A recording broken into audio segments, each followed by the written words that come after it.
tiga orang yang join. Kita mulai aja ya. Oke, teman-teman bisa di on cam.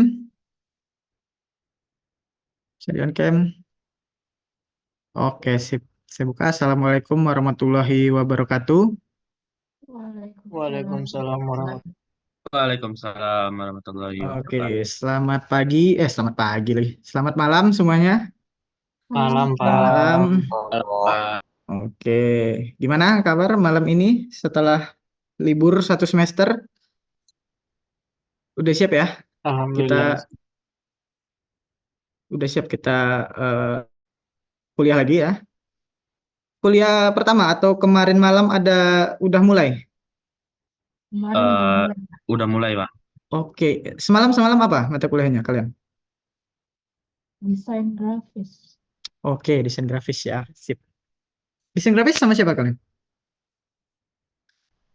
Bu Rini, Pak Yugo. Bu, Oh, Bu Rini. Oke. Sip.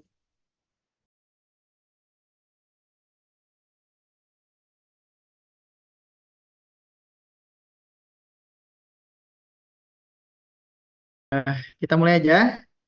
Jadi, selamat datang teman-teman di mata kuliah tipografi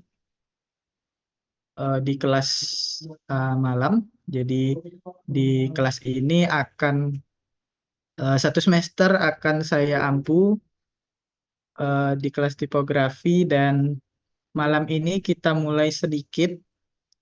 Nah, jadi harusnya kalian ini kelasnya offline tiap hari Selasa. Cuma karena baru minggu pertama dan saya hanya menyampaikan sedikit perkenalan dan materi, jadi lebih baik saya online kan aja.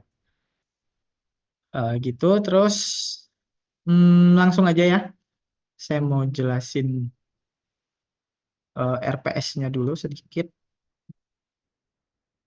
Hmm, Oke, sip. Nah, jadi ini kelihatan ya RPS-nya ya. Kelihatan, Pak. Oke, jadi ini ada RPS tipografi dengan syarat mata kuliah sudah lulus komunikasi visual. Gimana hasil komunikasi visual kalian kemarin gimana? Ada yang saya kasih atau ada yang saya kasih F gitu di kelas ini? Nggak ada ya? A semua ya? Oh enggak. Oke. Eh, terus di sini ada tiga dosen yang mengampu tiap kelas malam itu ada saya, Pak Amir dan Pak Alfian. Nah, itu dibagi antara tiga kelas malam. Jadi saya di A, Pak Amir di B, dan Pak Alfian di C.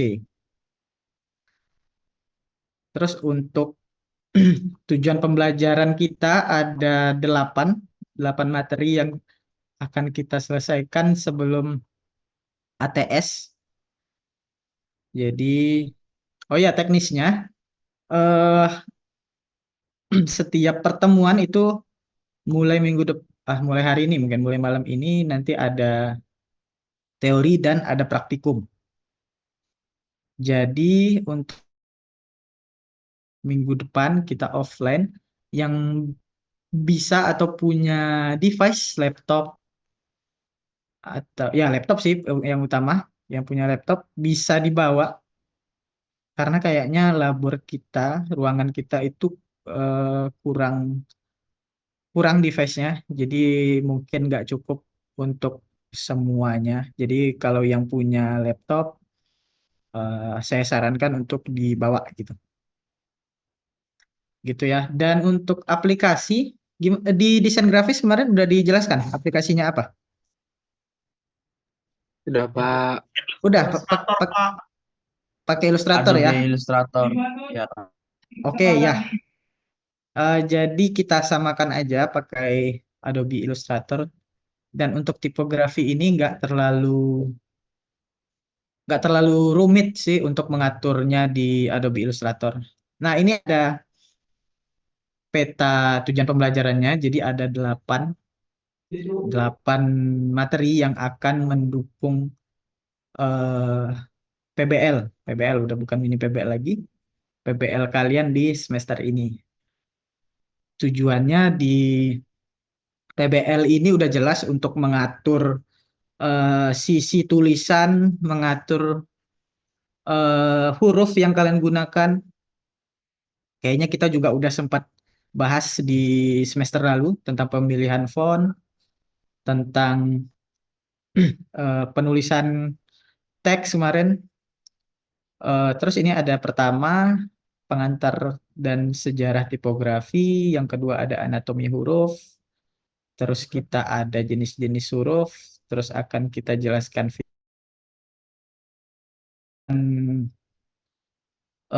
pentingnya di sini dari minggu ke-5.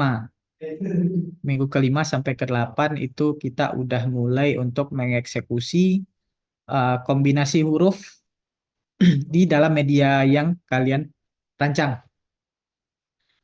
Mengkombinasikan dan mengkreasikan ekspresi tipografi. Jadi nggak hanya huruf-huruf biasa saja yang akan kita gunakan di dalam media nanti. Eh, kita bisa mengaturnya, mengkreasikannya menjadi atau ke dalam sebentar ya.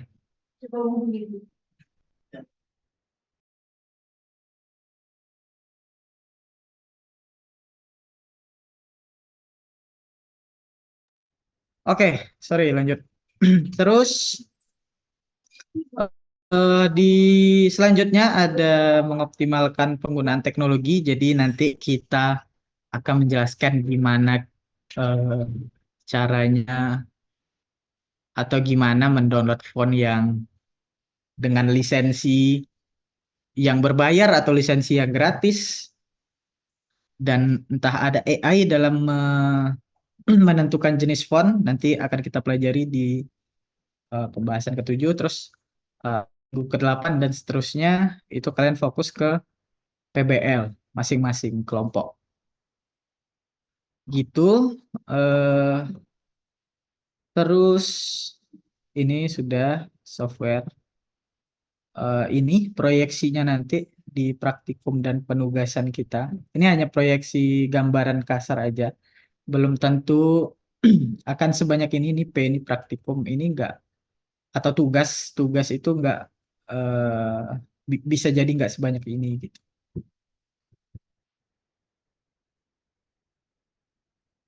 Oke, nah untuk aturan main di kelas ini ya, eh nggak terlalu, kalau sama saya nggak terlalu ribet ini karena saya udah sendiri ya di sini ngatur kelasnya. Jadi eh, saya lebih suka teman-teman untuk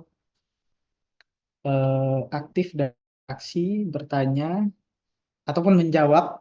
Nah, itu bagi saya ada nilainya tersendiri, dan bisa jadi itu yang menyelamatkan nilai kalian nantinya kalau kalau kalau misalnya nanti kalian ada protes di akhir semester gitu. Nah, dari sana eh, penyelamat kalian. Jadi harus sering-sering interaksi, bertanya, karena saya bosan juga ngobrol sendiri. Nah, tolong ditemenin ya, teman-teman. Terus udah gitu aja. RPS ada yang mau bertanya?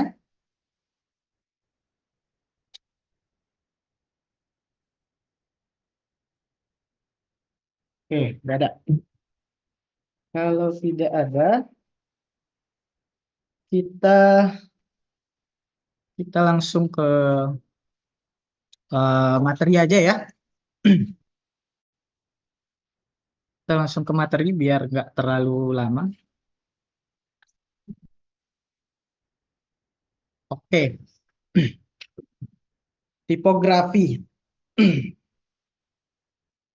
Kayaknya udah di desain grafis sudah disinggung nggak sih? Saya dengar-dengar Bu Rini menjelaskan gitu. Udah belum? Ada Pak, Ada. ada Pak. Oke, kalau kalian pahami, ini udah saya anu ya slide-nya ya.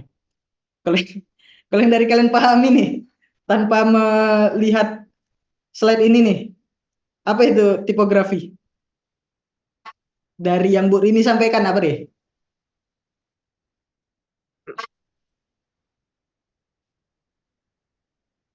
Apa tipografi? Apa kalian diajarinnya kemarin? Bener nggak nih diajarin kalian nih? Tipografi itu huruf atau teks sebagai elemen visual, Pak, untuk desain. Oke, sip. Terima kasih, Miracle. Apalagi? Sebenarnya udah ada sih ya.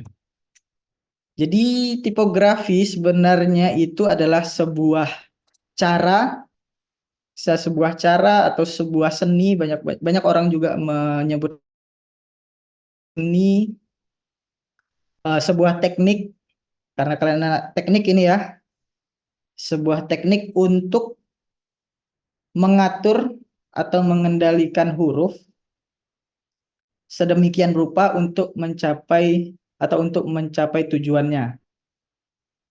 Nah, tujuannya itu membantu memaksimalkan pemahaman dalam membaca teks di berbagai media yang kita rancang. Nah, jadi pada media yang kita rancang itu kita nggak hanya sekedar mengetik atau menuliskan teks gitu. Udah cukup di sana aja, tapi kita tetap harus mengatur bagaimana tulisan itu terbaca dengan jelas, bagaimana pembaca itu nyaman ketika melihat media yang kita rancang. Nah, disitulah kegunaan tipografi gitu. Nah, tipografi itu berkaitan erat hubungannya dengan pemilihan font. Mungkin kalian juga udah sering dengar ya font itu apa dan tahu juga dan udah pernah menginstal font mungkin di device-nya masing-masing. Nah, ini juga udah kita singgung di semester sebelumnya kalau uh, font dia punya karakteristiknya masing-masing. Jadi kalau dalam kalian penyusunan mood board kemarin ada yang memilih font serif, ada yang memilih font yang modern, ada pemilih font yang retro gitu. Nah, itu sesuai dengan karakteristik media yang kita rancang nantinya. Nah, di mana pemilihan font yang tepat itu nanti akan pengaruhnya sangat besar pemilihan font yang tepat dengan media yang dirancang. Seperti contohnya di sini ada satu buah kalimat, you'll always be mine. Kalau ini gimana kesannya menurut kalian? Apa moodnya, apa sifatnya? Romantis, Pak. Romantis. Karena apa? Miracle, romantis miracle.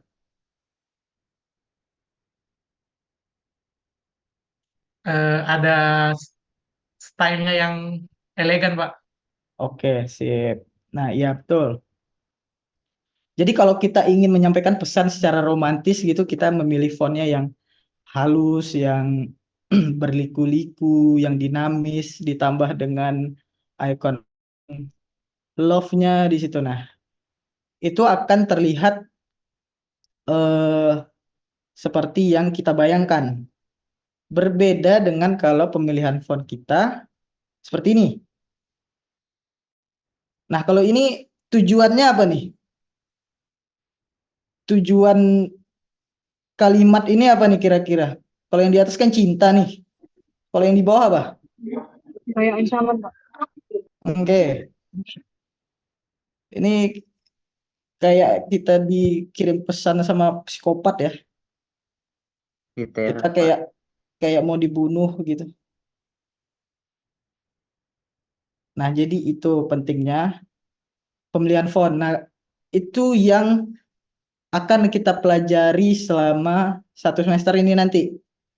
Biar kalian setidaknya kalian memakai font yang tepat untuk media desain desain apa? PBL kalian namanya? Saya lupa. Desain project ya? Dia desain project atau desain apa ya, lupa. Pokoknya itu di PBL kalian. Ini untuk mendukung, ini salah satu elemen utama dari desain grafis juga. Jadi mungkin kalian nanti juga dapat materinya sama Bu Rini, tipografi itu seperti apa, dan di saya juga akan memberikan lebih detail tekniknya bagaimana memilih font yang baik, bagaimana mengatur teks yang baik gitu. Nah, di sini akan kita pelajari. Oke, selanjutnya, nah ini sedikit banyak sih sebenarnya, bukan sedikit. eh sejarah sejarah singkat dari tipografi atau eh, tulis tulis menulis huruf jadi eh, sejarahnya itu muncul malah pada zaman prasejarah, di zaman Paleolitikum. Itu ada tanda-tanda, tulisan itu sebenarnya dimulai dari tanda-tanda gambar atau piktograf. Tanda-tanda gambar sederhana biasanya kita temukan, mungkin kalian pernah lihat di internet, itu ada di dalam gua, ada di dinding-dinding batu, ada simbol-simbol. Nah, di situ. Terus juga eh, langsung kita skip ke zaman batu muda. Dari batu tua ke batu muda itu udah mulai menggunakan hieroglif. Hieroglif mungkin kalian udah kayaknya dengar juga sering-sering atau udah tahu hieroglif itu apa, yang biasanya ada di piramida mungkin. Jadi ikon-ikon orang Mesir itu di dinding-dinding bangunannya. Nah, itu sudah menjadi sistem tulisan sederhana berbentuk simbol. Lalu di selanjutnya ada di tulisan bangsa Sumeria, yaitu cuneiform. Nah, cuneiform ini yang menjadi cikal bakal tulisan awal. Jadi ini tulisan cuneiformnya. Lanjut. Dan alfabet yang kita kenal pertama kali itu sebenarnya ada antara 21 sampai 22 karakter.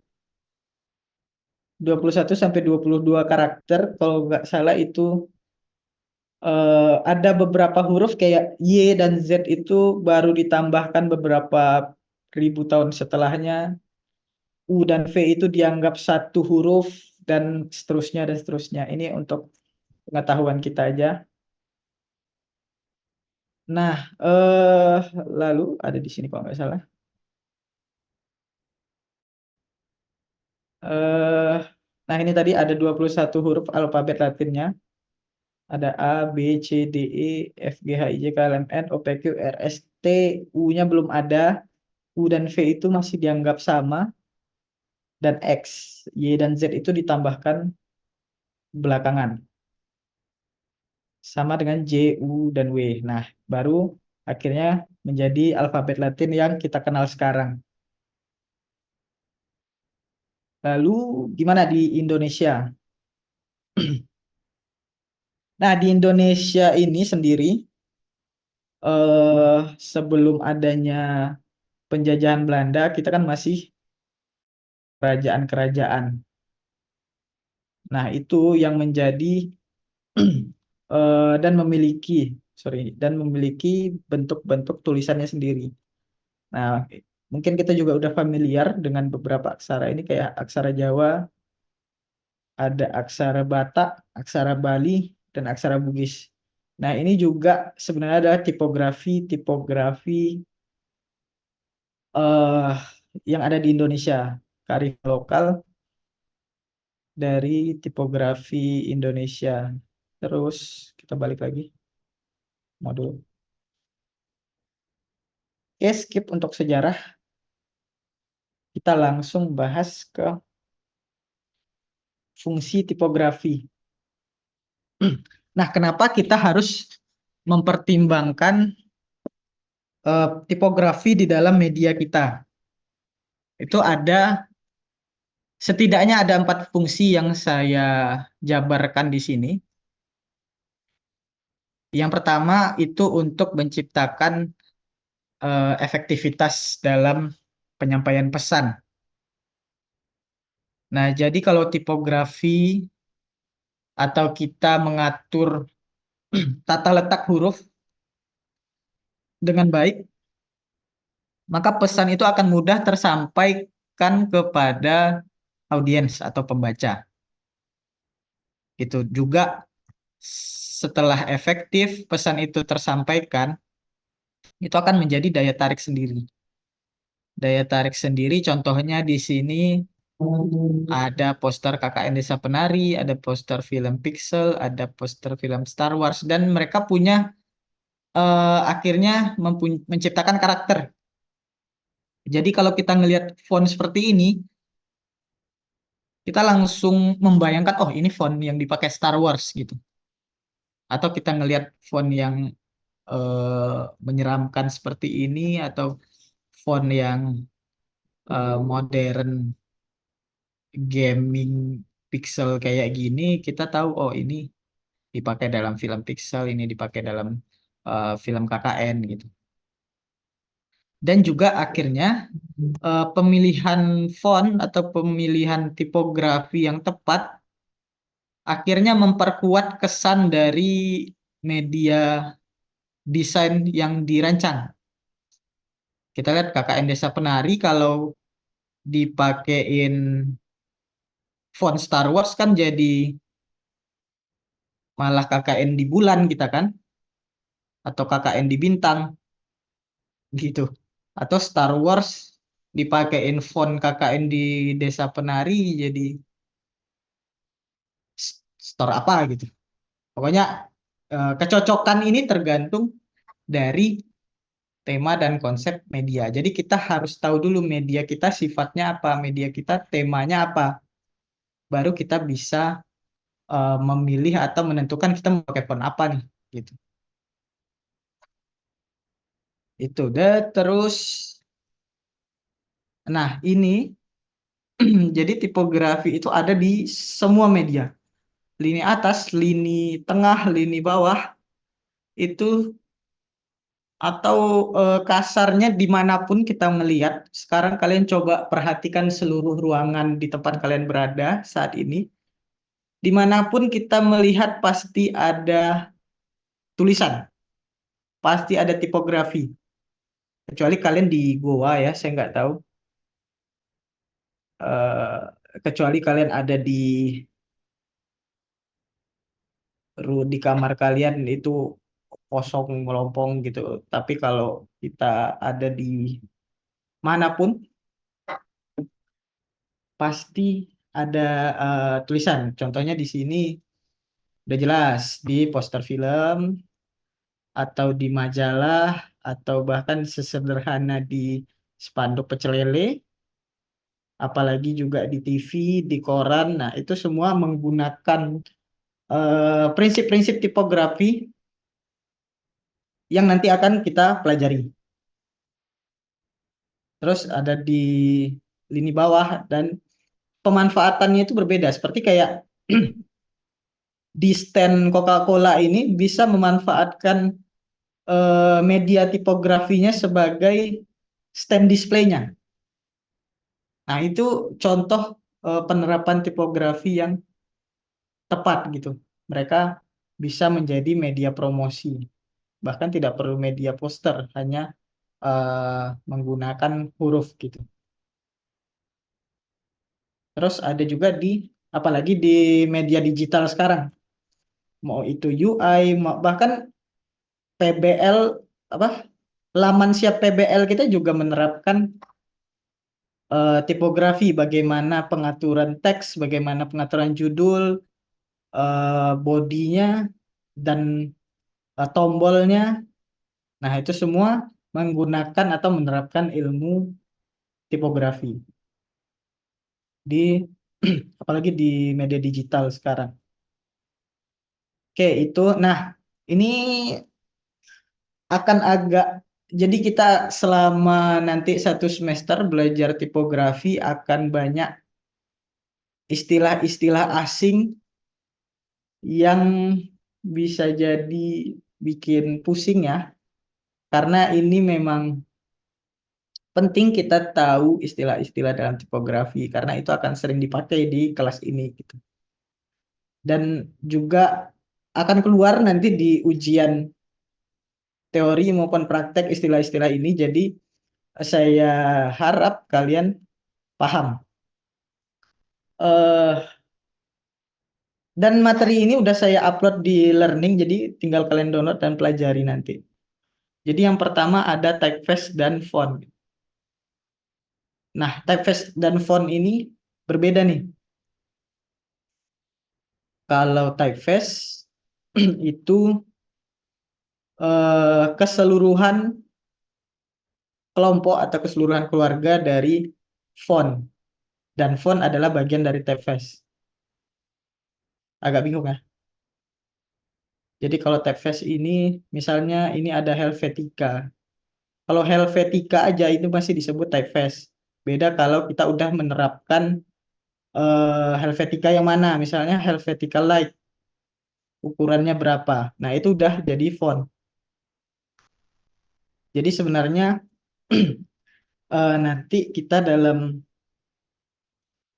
perancangan media,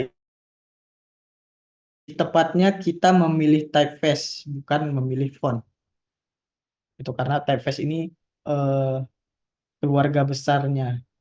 Font adalah bagian dari typeface. Nah, yang kedua, ada namanya serif dan sans serif. Nah, kalau serif ini adalah bagian kait dari huruf. Jadi kalau kalian lihat di font Times New Roman misalnya, nah itu kan ada kait di bawahnya, itu yang namanya serif. Kalau sans serif, sans ini artinya tidak. Sans itu artinya tidak. Jadi tidak ada serif. Jadi kalau huruf sans serif ya dia lurus aja garisnya. Itu istilahnya. Terus ini udah mulai ke teknis dan mulai bikin pusing. Ada baseline. Baseline ini adalah garis bawah dari sebuah teks atau sebuah huruf batas bawahnya. Terus ada cap height dan x height. Jadi cap height ini adalah ukuran tinggi dari huruf kapital. Kalau X height adalah ukuran tinggi dari huruf kecil. Gitu. Terus kalau midline adalah batas atas dari huruf gitu. Kalau yang batas bawahnya baseline, kalau batas atasnya namanya midline. Terus juga ada kerning, tracking, dan leading.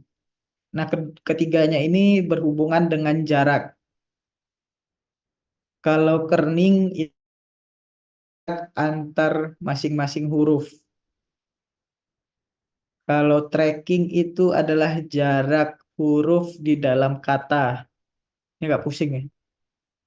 Kalau tracking itu jarak huruf di dalam kata. Kalau kerning itu antar dua huruf aja. Lalu leading itu adalah jarak antar baris. Nah ini bisa kalian baca atau bisa kalian lihat nanti.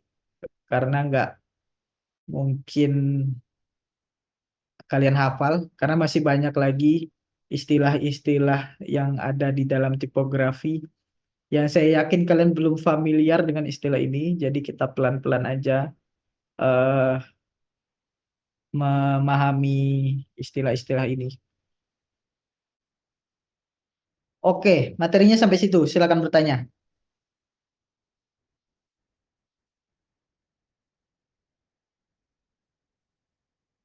Apa yang kalian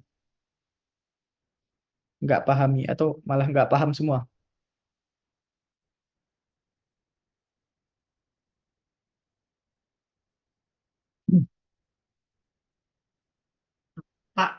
izin bertanya Pak. Ya, silakan. Miracle. Nanti nanti di semester ini kita nanti akan membuat font kita sendiri atau bagaimana ya Pak? Oh, enggak. Kita enggak bikin font sendiri. Kita hanya akan me- kita hanya akan mempelajari bagaimana caranya mengkombinasikan font dengan baik, memilih font dengan baik, dan mengatur font dengan baik di media kalian. Oh, baik Pak, Ya, terima kasih. karena saya yakin kalau kalian bikin font sendiri, PBL kalian nggak akan selesai. Karena itu butuh 1 tahun bagi saya ya, untuk membuat satu buah font sendiri. Gitu. Ada lagi? Sudah Pak, ya itu aja. Oke, sip. Terima kasih Miracle. Oke, yang lain?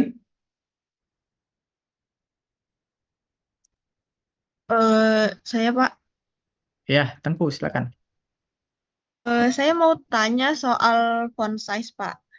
Jadi saya ketemu konten di Instagram, katanya atur font size itu udah ada hierarkinya. Terus Hmm. misal kayak main text itu 48, headline itu 32 pixel, terus headline 2 itu 24 pixel. Pertanyaan saya itu apakah emang udah ada aturan baku dalam penentuan ukuran font ya Pak? Oke, sip. Bagus. Kasih Tengku untuk pertanyaannya. Yang Tengku sebutkan tadi itu, pertama untuk pengaturan ukuran huruf itu sebenarnya nggak ada aturan bakunya. Dan secara umum di desain grafis itu tidak ada aturan baku untuk mengatur apapun. Entah itu mengatur ukuran gambar, mengatur ukuran huruf, mengatur ukuran logo, dan lain-lain. Nah, yang Tengku sebutkan tadi itu adalah eh, rumusnya itu banyak ahli yang akhirnya karena karena nggak ada aturan baku, nggak ada rumus yang baku untuk mengatur font size tadi, maka para ahli atau para praktisi tipografi itu akhirnya membuat rumusannya mereka sendiri agar ada di dalam konten yang mereka buat gitu. Nah, yang Tengku sebutkan tadi kalau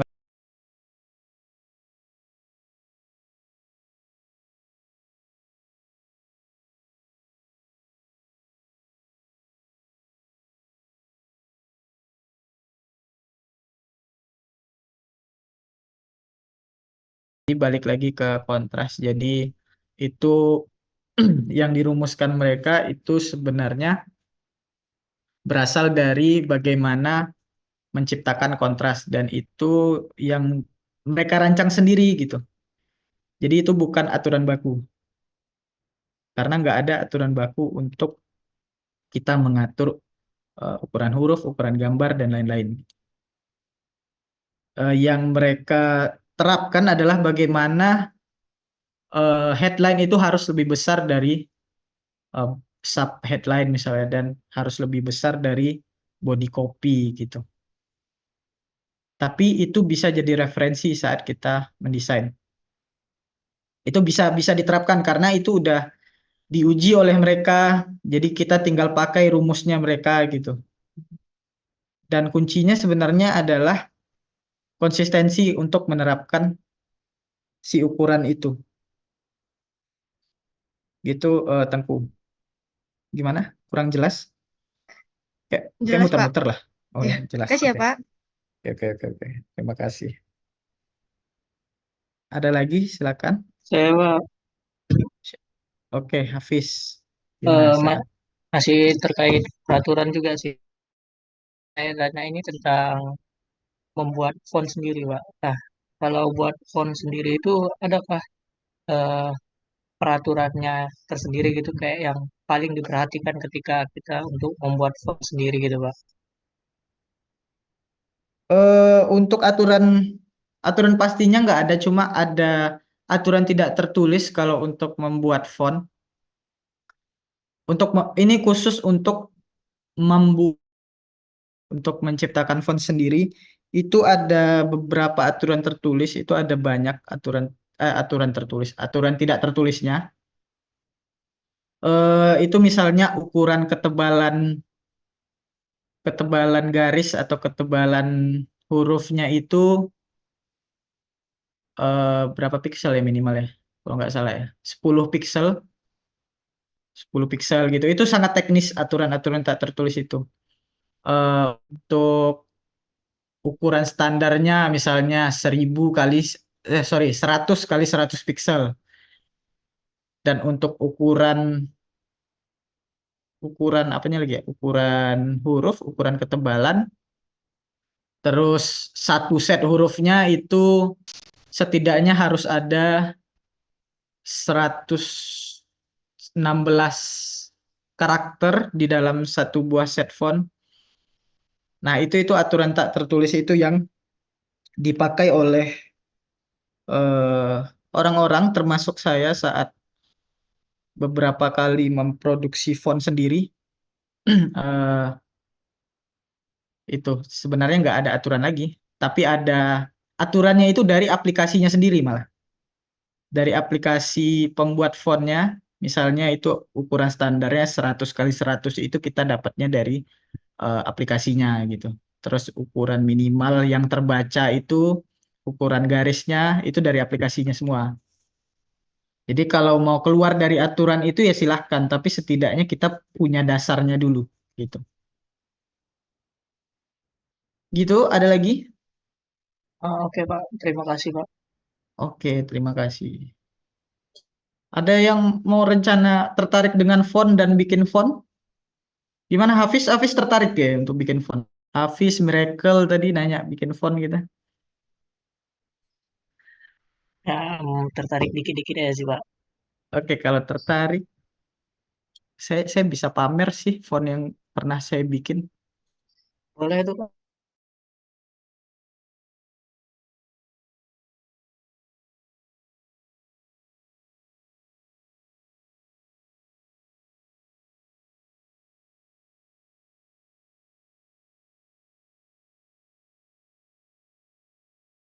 Makanya saya bilang kita nggak akan sanggup kalau eh, sendiri di semester ini, apalagi kalian PBL. Jadi ini untuk referensi, saya bisa pamer font yang saya buat.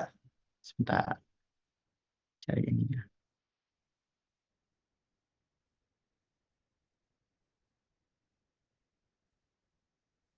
Nah, ini contohnya satu.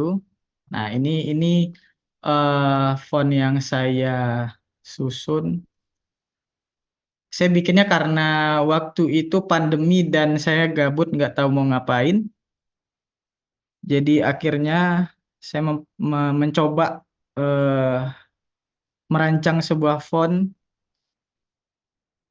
Nah, ini saya mengambil ukuran minimal dari aplikasi tadi itu kalau nggak salah 10 piksel dari garis tertipisnya. Nah, kalau kalian tarik ini industri dari produsen font ini sangat sangat sangat menggiurkan kalau kita memang menekuninya.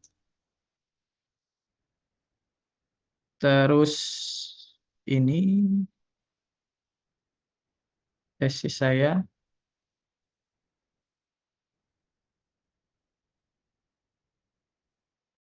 Nah, ini kelihatan ya? Ini dari saya mengambil referensi. Ini tesis saya itu waktu itu membuat uh, typeface yang terinspirasi dari prasasti Kuburajo di Sumatera Barat, di Batu Sangkar. Nah, ini tesis yang saya kerjakan selama kurang lebih 1 tahun untuk mengambil S2 gitu. Gimana, Hafiz? Keren nggak sih ini? Keren-keren Pak. Macam Keren full, ya? ya Keren ya? Mantap ya? keren-keren Pak. Oke, oke. Yang nggak bilang keren, nggak saya kasih A loh. Oh, keren kali Pak, sumpah Oke, keren. Keren, sip, keren sip, sip. Pak, keren Pak, keren Mantap, Pak. mantap, Bisa mantap, juga. mantap, Oke, mantap. tepuk tangan dong, mana? Dari 10. Serah. Oke, jangan jangan nggak 11 dari 100 kan? Oh, enggak dong, Pak. Nggak kan? Enggak Jangan Pak, 100 jangan per ke sana 100 ya. Pak. Dua yang dapat itu, Pak. Oke, siap. Oke, nah ini kalau mau bikin font tadi ya, tapi kita nggak akan ke arah sini. Kita hanya mengaturnya bagaimana mengatur font yang baik, bagaimana memilih font yang baik. Kalian kalau mau pakai ini di media, tapi ada salam tempel dikit boleh. Oh, enggak ya, bercanda-canda. Oke, ada lagi? Silakan yang bertanya. Kita balik ke sini ya. Ini udah jam. Oke. Oke, ada lagi? Silakan. Oh, di chat ada kayak. Oh.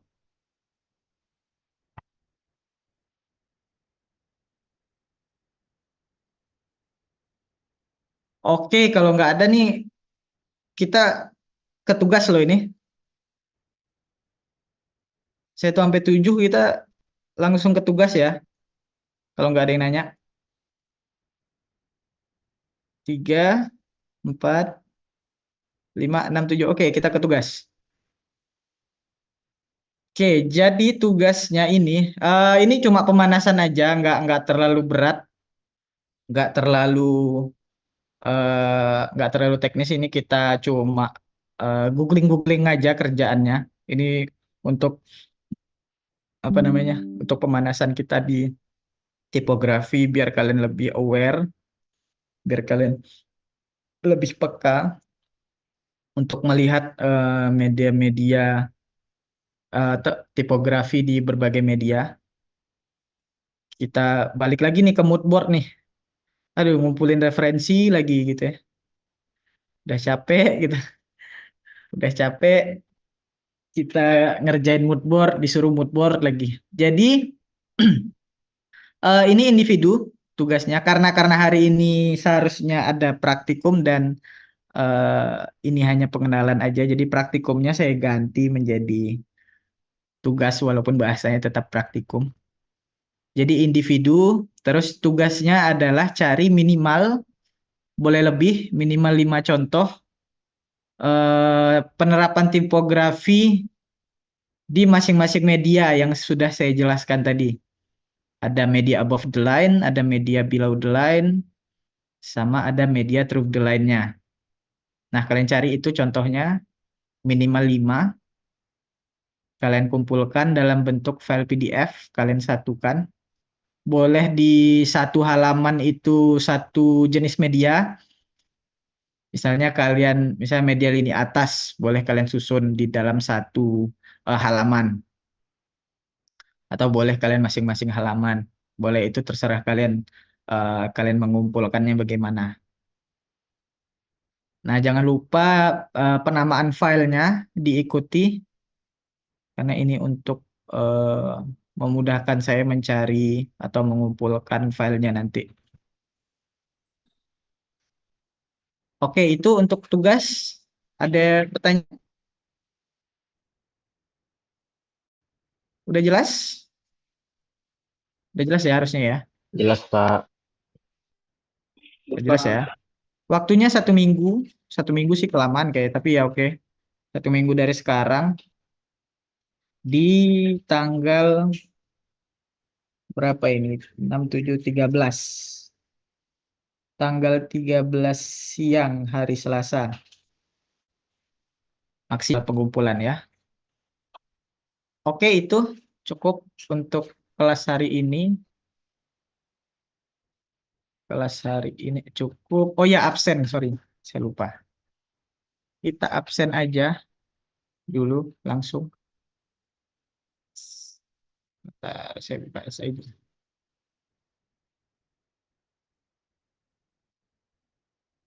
Oke, absen tolong ya di oke. Yang pertama Muhammad Ya, malam. Muhammad Sadewa. Muhammad Sadewa Alfarisi Bakibillah. Nggak ada? Oke, Hendro Kostanto. Hadir, Pak. Oke, Sadewa tadi hadir. Hendro Kostanto hadir. Hadir, Pak. Hadir. Nicholas Sanjaya. Nicholas. Nggak ada. Cika Nur Arfi. Hadir, Pak. Oke, M. Rian Revandi. Hadir, Pak. Sip. Dava Ilham. Oke. Muhammad Bintang. Hadir, Pak. Bintang hadir. Oke. Anissa Wahyu Febrian. Hadir, Pak. Oke. Tengku Ramadhani. Ada tadi ya. Muhammad Ridwan Ihsanuddin. Hadir, Pak. Oke. Habil Rahman. Hadir, Pak. Rahman hadir. Muhammad Panji. Muhammad Panji. Gak ada. Gak ada, gak ada, gak ada, gak ada. Oke. Ica Aulivia. Hadir, Pak. Hadir. Miracle. Miracle hadir ya. Oke. Yamagitsu. Ada? Hadir, Pak. Ketua. Hadir. Aprilianta Arnanda Sembiring. Aprilianta nggak ada ya. Noraseti. Noraseti ada? Oh, ada. Hadir, Oke. Pak. Ilham Kurnia. Hadir, Pak. Ilham Kurniawan hadir. Oke. Dimas Rangga. Hadir, Pak. Nisa Mulia. Hadir, Pak. Hizkia Samosir. Hizkia nggak ada. Oke. Aji Ananta.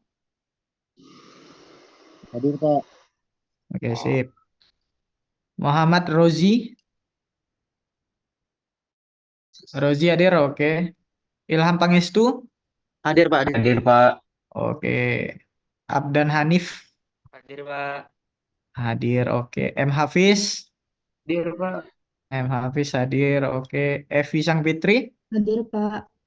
Hadir, oke. Ramadhani Sundari. Hadir, Pak. Hadir. Gilang Pranata. Gilang. Oh, ada. Oke. Mana mic-mu Gilang? Kok nggak kedengeran? Egi Frensius. Hadir, Pak. Oke. Ada 1, 2, 3, 4. Di room. Di room ada 28. Nicholas nggak ada Nicholas? Nicholas nggak ada ya? Muhammad Panji. Muhammad Panji nggak ada nih. Nggak ada yang mau absen nih. Aprilianta.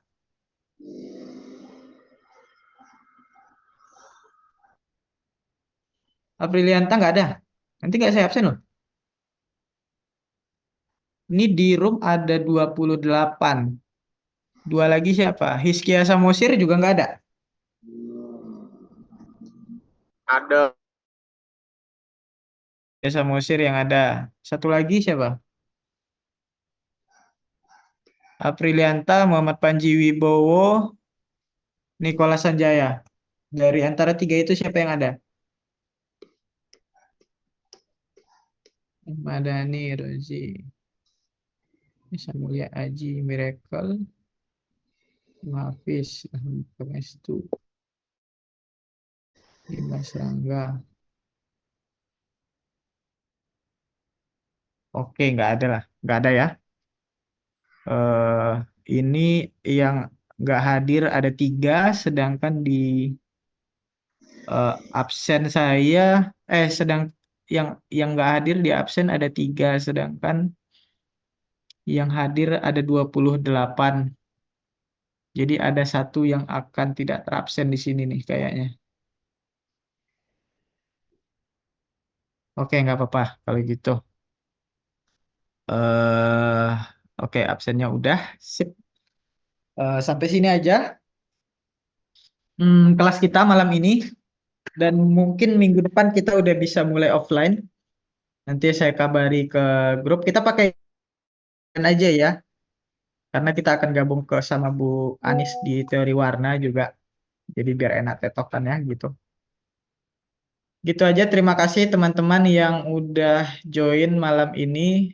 Selamat malam. Wassalamualaikum warahmatullahi wabarakatuh.